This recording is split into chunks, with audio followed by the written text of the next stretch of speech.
బహుశా మీకు అందరికి తెలిసి ఉండొచ్చు, 31 సంవత్సరాల వయసులో అమెరికా దేశంలో కిర్క్ గారిని కాల్చి చంపేశారు. ఏమైనా సేవకుడా? కాదు. పాస్టరా? కాదు. ఆయన దేవుడు పిలుచుకున్న ఆ పిలుపుకి ఏం చేశాడండి? నమ్మకంగా ఉన్నాడండి. ఎన్ని సంవత్సరాలు బ్రతికేమని కాదు, 70, 80, 90, 100 సంవత్సరాలు బ్రతికి ఏం సాధించావు? కానీ ఒక వీరమరణం పొంది హతసాక్షిగా ప్రాణాలు ఏం చేశాడు? అర్పించేశాడు. ఆయన పార్థివ దేహాన్ని మోసుకొని రావడానికి ప్రభుత్వ లాంఛనాలతో అమెరికన్ ఫ్లాగ్ ని ట్రంప్ గారు అన్నారు, హాఫ్ మాస్ట్ హాయిస్ట్ చేయండి, సంతాపాన్ని ప్రకటిస్తున్నాం, ప్రెసిడెంట్ మెడాలియన్ ఇచ్చి సత్కరించాలని ఆశపడుతున్నా.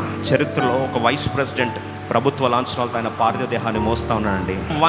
వందల వేల మోటార్ కేడుతో ఆ ప్రాంతం అంతా కూడా కిక్కిసిపోయి దేశం ఒక్కసారి లేచి నిలబడి సెల్యూట్ సలాం కొట్టే స్థాయికి వస్తాడని ఎవరన్నా కలగన్నారా? ఈరోజు ఎలా జన్మించావు పాయింట్ కాదు. నువ్వు సేవకుడు అవ్వాలని రూల్ లేదు, సేవకురాలు అవ్వాలని రూల్ లేదు, కానీ పిలుచుకున్న దాంట్లో నమ్మకంగా ఉండు. చరిత్ర ఒకరోజు గుర్తుపెట్టుకుంటుంది, కారణ జన్ముడు నీవని ఒకరోజు లేచి సలాం కొడుతుంది.